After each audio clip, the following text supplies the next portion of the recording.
हाय मेरे एसटीटी और सीटेट बीटेट के साथियों और बिहार के तमाम ज़िले के अभ्यर्थियों।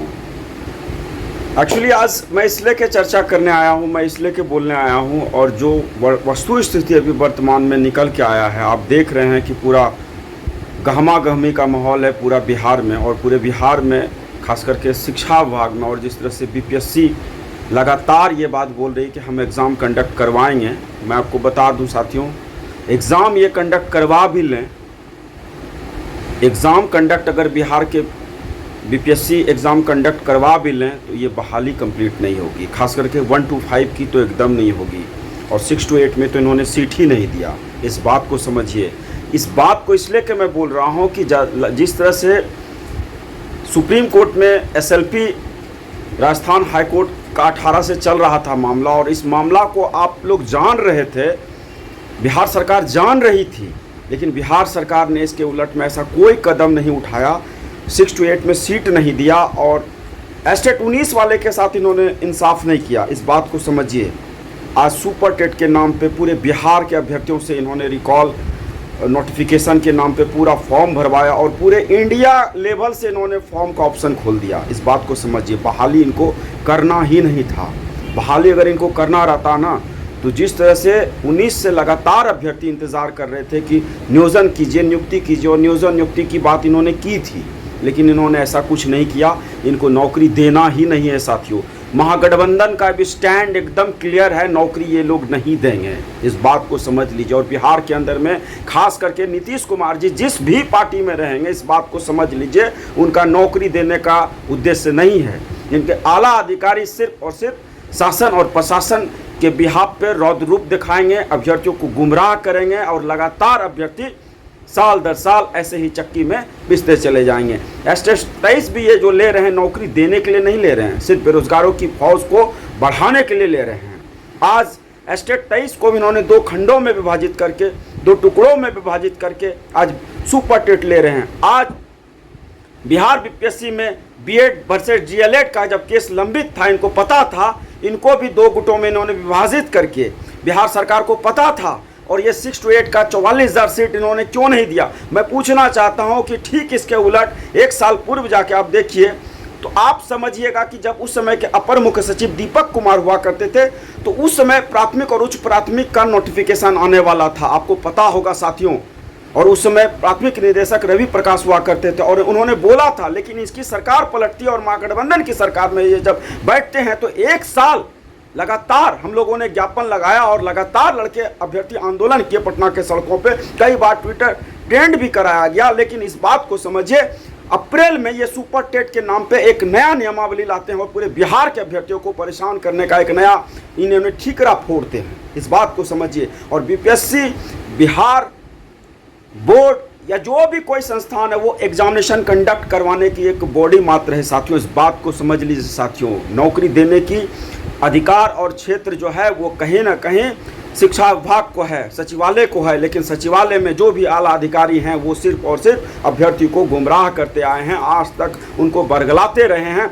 आज जितने भी कोचिंग संस्थान वाले हैं वो फैक्ट टू फैक्ट अब बात करना शुरू कर दिए हैं। मैं पूछना चाहता हूँ कि आज जितने भी कोचिंग संस्थान के जो भी संस्थापक हैं, बड़े बड़े संस्थापक हैं, मैं नाम नहीं लेना चाहता हूं, मैं उनसे कहना चाहता हूं, अगर आप में वाकई दम है तो सरकार से सवाल कीजिए, सरकार से सवाल का जवाब मांगिए। आज जो पूरे बिहार का अभ्यर्थी इस तरह से डिप्रेशन में जा रहा, आज पूरा सीटेट का अभ्यर्थी, बीटेट का अभ्यर्थी, बीएड के अभ्यर्थी, चाहे वो डीएलएड के अभ्यर्थी जिस तरह से डिप्रेशन में जा रहे हैं, इसका जिम्मेदार कौन है? इसका जिम्मेदार सेंट्रल गवर्नमेंट के साथ साथ स्टेट गवर्नमेंट की भी सरकार है। उसकी सबसे बड़ी जवाबदेही नीतीश कुमार जी की है, उसकी सबसे बड़ी जवाबदेही तेजस्वी यादव जी की है।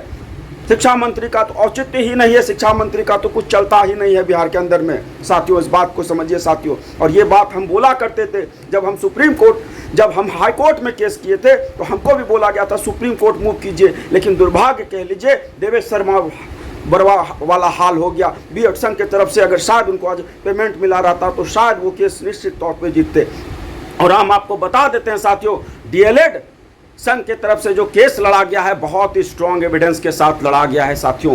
1,30,00,000 रुपया उनके संघ के पास था, और उस संघ ने ये बहुत बड़ा विजय पताका प्राप्त किया है। उनके तरफ से बड़े बड़े वकील खड़े किए गए थे, कपिल सिब्बल, एक नामी ग्रामी वकील हैं, आपको पता है एक इंडिया लेवल पे टॉप मोस्ट वकील में से वो आते हैं। आज अगर हमारे पास भी शायद फंड रहता, मेरा अच्छा बैकअप रहता, तो शायद हम सुप्रीम कोर्ट में इस बिहार बीपीएससी की बहाली को और एस्टेट को, खास करके स्टेट 19 को इंसाफ दिलाने के लिए हम लड़ते साथियों। लेकिन सरकार ने जिस तरह से फॉर्म भरवाने के नाम पे, जिस तरह अभ्यर्थियों को गुमराह करने के नाम पे साल दर साल हम लोग के जीवन को खेला है, इस महागठबंधन की सरकार को, खास करके नीतीश कुमार जी को हम पूरे बिहार के अभ्यर्थियों से ये कहना चाहेंगे, इनको कभी माफ नहीं कीजिएगा साथियों। एक एक आंसू का बदला लीजिएगा साथियों। ये बात इसलिए कि हम बोल रहे हैं, आज जिस तरह से अतुल प्रसाद जी का चेयरमैन साहब का ट्वीट आ रहा है कि 1 to 5 का एग्जामिनेशन होगा, मैं बता दूं एग्जामिनेशन लेके ही आप क्या कीजिएगा। जब बहाली ही नहीं होगी,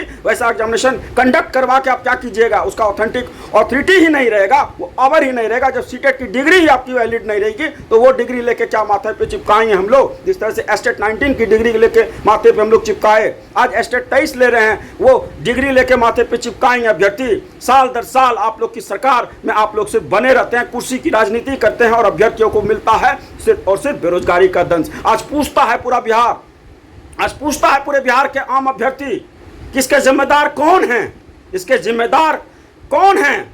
कोई भी सचिवालय का आला अधिकारी, कोई भी मंत्री का अधिकारी, क्यों कोई भी बड़ा नेता क्यों नहीं जवाबदेही अपने ऊपर लेना चाहता है। क्यों आज अभ्यर्थी ही पिसते हैं, क्यों अभ्यर्थियों के दुख और दंश का झेलना पड़ता है। हर मोड़ पे आज अभ्यर्थी ही, हर मोड़ पे अभ्यर्थी ही हारता है। आखिर क्यों नहीं कोई सरकार हारती है, क्यों नहीं कोई सिस्टम हारती है। आज हर चीज का दर्द और दंश बिहार के अभ्यर्थी ही क्यों झेलते हैं। मैं पूछना चाहता हूं नीतीश कुमार जी से, मेरा सवाल वही है। आज हम लोग के जीवन को 4 साल इन्होंने बर्बाद कर दिया, शिक्षक बहाली के नाम पे, बीपीएससी के नाम पे। मैं बीपीएससी के चेयरमैन अतुल प्रसाद जी से यह सवाल करता हूं, मैं माननीय अपर मुख्य सचिव के पाठक जी से यह सवाल करना चाहता हूं, आखिर बिहार के अभ्यर्थी को ही यह दंश क्यों झेलना पड़ता है।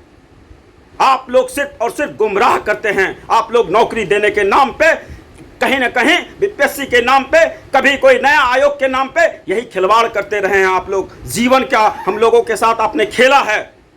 पूरे बिहार का कोई भी अभ्यर्थी इस चीज को कभी माफ नहीं करेगा। मैं आपको आज इस चैनल के माध्यम से, मैं आपके अपने भाई के नाते, मैं आपके इस दर्द के नाते मैं बोल रहा हूं साथियों। और जो लोग मुझे ट्रोल करते हैं कि तुम बीजेपी के लोग हो, तुम आरजेडी के लोग हो, तुम जो जदयू के लोग हो, तो मैं उनको बता देना चाहता हूं, ना मैं कोई पार्टी पॉलिटिक्स से हूं, ना कोई राजनीतिक दल का मैं सदस्य रहा हूं। मैं एक अभ्यर्थी हूं और सर्वप्रथम मैं शिक्षक अभ्यर्थी हूं, और शिक्षक अभ्यर्थी की मांग और मुद्दाओं के साथ मैं हमेशा रहता हूं और हमेशा रहूंगा। इस बात को समझ लीजिए। इस सरकार से और सिस्टम से मैं सवाल करता रहूंगा, भले मेरे जीवन की अंतिम इच्छा तक। हमारी नौकरी, जहां तक हमारी नौकरी की बात है, जब तक हम लोग की नौकरी नहीं होगी तब तक ये लड़ाई और संघर्ष चलता रहेगा साथियों। इस बात को याद रखिएगा साथियों। और बिहार के तमाम जिले के अभ्यर्थियों से मैं कहना चाहूंगा, इस सरकार को खुली चुनौती देने का काम कीजिएगा। आने वाले लोकसभा इलेक्शन में और विधानसभा के इलेक्शन में इनसे सवाल कीजिएगा कि जीवन का 4 साल आपने बर्बाद कर दिया। डाक बंगला चौराहा हो, चाहे वो गर्दनी बाग का धरना स्थल हो, चाहे वो पटना हाईकोर्ट हो, चाहे वो सचिवालय हो, चाहे गांधी मैदान हो, हर जगह पे हम लोगों ने आंदोलन किया। और आंदोलन के प्रतिफल पे क्या मिलता है, बिहार बीपीएससी मिलता है। और बिहार बीपीएससी में क्या मिलता है, कहीं ना कहीं एग्जामिनेशन कैंसिलेशन का दौर। इस बात को समझ लीजिए। हम लोग को सिर्फ और सिर्फ ये लोग नौकरी नहीं देंगे। मैं आपको फिर बोल रहा हूं, नौकरी ये लोग नहीं देंगे। नौकरी इनके पास है भी तो ये इनकी कैपेसिटी से बाहर है। बिहार सरकार की वो क्षमता ही नहीं है। इस बात को समझिए। इसलिए कि आप लोग को समझना होगा साथियों, इस पूरे राजनीतिक गठजोड़ के नेक्सस को समझना होगा, इस क्रोनोलॉजी को समझना होगा साथियों। और आपका भाई, आपका बंधु इस आवाज को हमेशा से उठाता रहा है, उठाता रहेगा साथियों। इन्हीं शब्दों के साथ मैं अपनी बात को यहीं पे छोड़े जा रहा हूं। बहुत बहुत धन्यवाद साथियों।